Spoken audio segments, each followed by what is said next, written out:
Yo, what's up, Breaking Bad freaks out there? It's your boy PHILKO here, and today we're going to learn some more slang from Breaking Bad. This episode is going to be based on episode number 3 of season 1.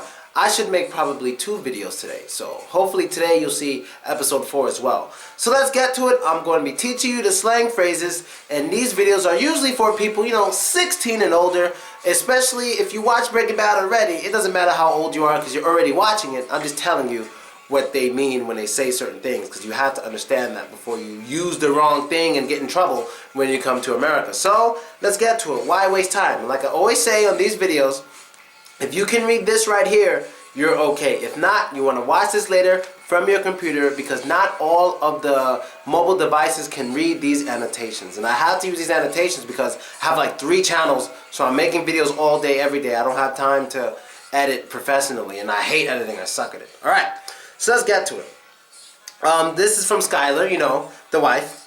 She mentioned the word stoner, about someone being a stoner. Now, a stoner is someone who likes to smoke weed. Period. No, we call it weed, marijuana, pot. Those are the 3 most common names for marijuana. So if you smoke it, you're known as a stoner. Even if you don't do it all the time, people may just call you a stoner. If you have some, a lot of people in America, when they like to smoke weed, you may see posters of it, posters of cannabis, because we also call it cannabis and stuff all over their walls because they're fans of it. So if you're like that, you're a stoner. But if you smoke sometimes, some people may call you a stoner, but you're not necessarily a stoner unless you do it a lot. Now, this scene goes to when Jesse was on the toilet. Jesse was on the toilet, and Walt was mad because he found out that Jesse told the drug dealer Walt's information. So he's trying to kick down the door, and then Jesse screams, "Hey, what are you doing, man? I'm trying to pinch one off in here." Trying to pinch one off. Now, I went through this in the first episode.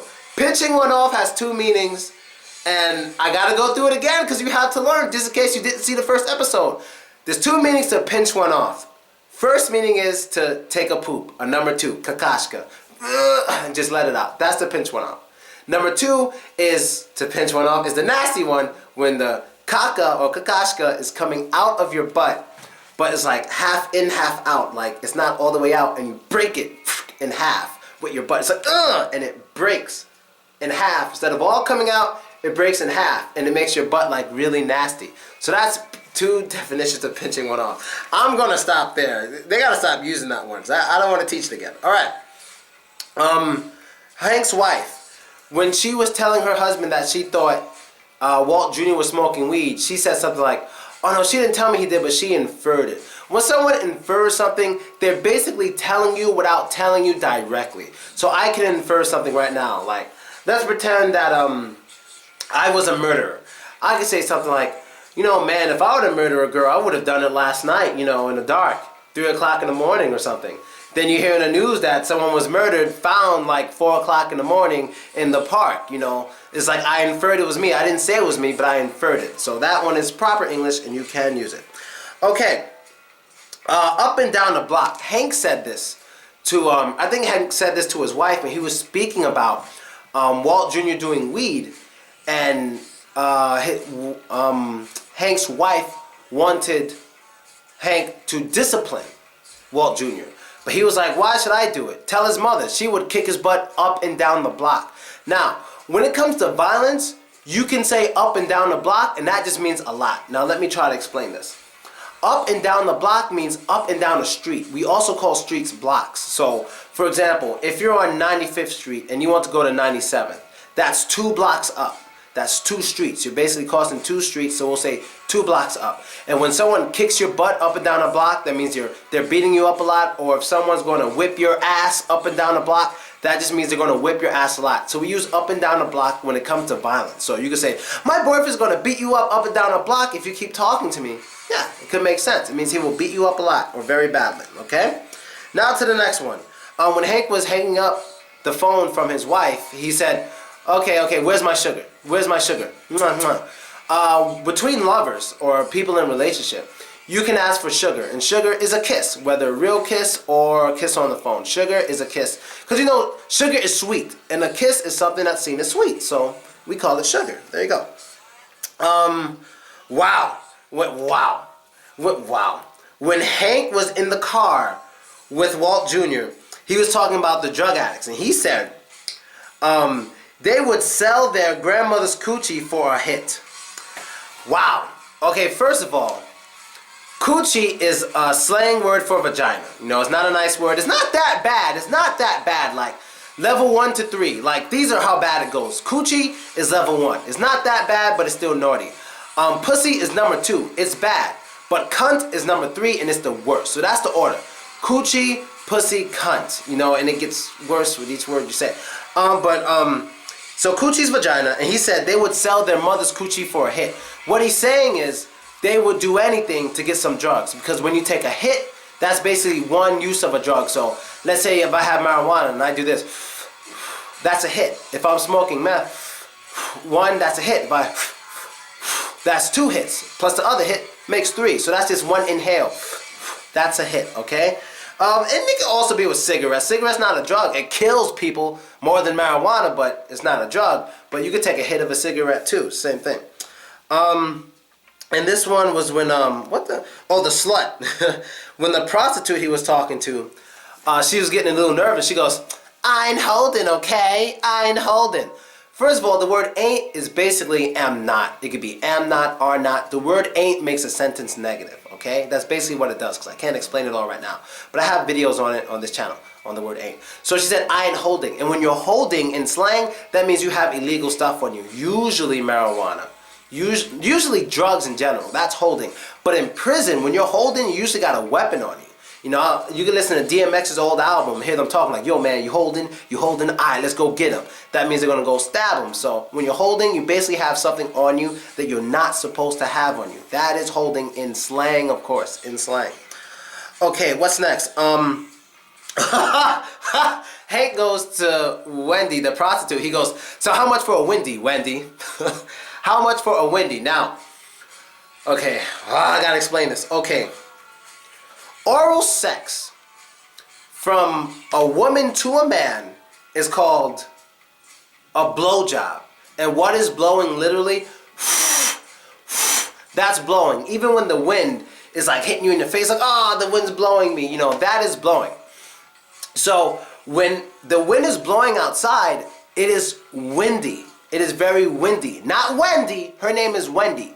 But when the wind is blowing outside, it is windy. So he was being funny. He was like, "How much for a windy, Wendy?" And that means how much for a blowjob. So how much for you to give oral sex to the kid? How much would it cost? Ah, the things I teach. But hey, if you're watching Breaking Bad, they're saying it. It's not me. I'm just letting you know what it means so you don't use it at the wrong time. I don't think I'm a criminal for that. Okay, next one. Hank says, "And next time I'm going to bust you." Now, when you bust somebody, you're basically arresting them. That's cop slang. So, you can bust someone too as a person. If you call the police, that's busting. You can bust someone too, but it's mostly used by police officers who arrest people. Or DEA agents, FBI, whatever. People who can arrest people. Okay. Someone was speaking, I believe it was Jesse. No, it was the drug dealer who was locked in the basement. He said, I believe he said his uncle used to use it to pick up on women. Now, what does it mean to pick up on women or pick up women? To pick up on women or to pick up women means to basically flirt with women and get them. So if I go to a club and I'm flirting with a girl, I'm trying to pick up on her. You know, I'm trying to take her home. I'm trying to be with her like that. So picking up on women is is flirting with women. Okay. And, this is a good one. Agent Gomez, when they were investigating the crime scene in like the middle of the desert or whatever, and they're looking at the tracks, and they're like, "Oh, there must have been a fire." Then Gomez said, "What, you think they also," he says, "Oh, so what? You think they all saw a fire and everyone FOs and everybody FOs?" Now, in this case, what FO means is fucks off. To fuck off means to leave.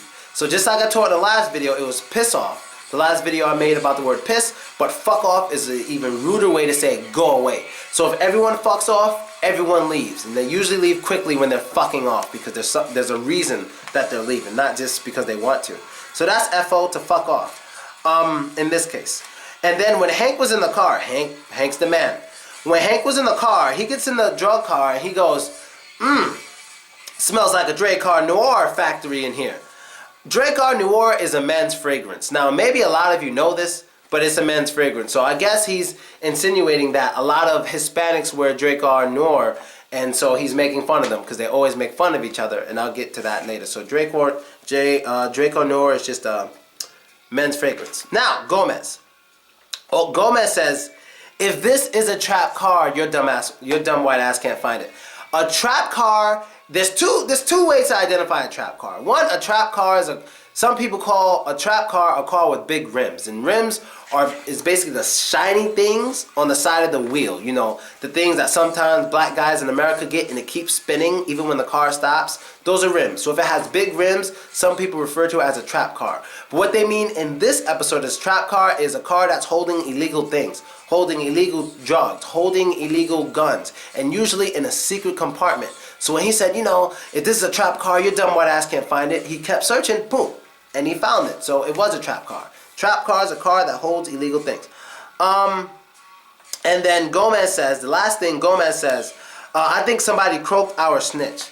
Now, when someone croaks, they die. That means you die. So I can say, oh, you know, my grandfather croaked a few years ago. That means he died. So if their snitch croaked, he was killed in this case because he thinks someone did it to them. And for the last thing I want to say, I just want to speak a little bit about Gomez and Hank, because Gomez and Hank are very racist towards each other, but I want to explain this to you. A lot of things you hear them say to each other, like white guy this, beaner this, whatever it may be, it's because they're very close and they really, really like each other. That's why they're able to be racist like that to each other. I don't want people taking it wrong and thinking that, yeah, you know, when I go to America, when I make a Hispanic friend, I'm going to call him a beaner, I'm going to call him a wetback. No, you have to be very close to do that. You have to be very close, you know, because they say a lot of disrespectful things to each other, but they're really good friends, and it's okay. So it depends on the relationship you have on a person. Now, as for the song at the end, I didn't really like the song, so I didn't really get it. But if you want to get this song I've been playing, this song is called Fire and Thud by Arctic Monkeys. Just a song I like, and I wish they played this at the end. So, there you go. This was episode 3 of season 1, Breaking Bad. Might make part 4 later, have other videos to make, so hope you liked it, and I'm out. And by special request, of course,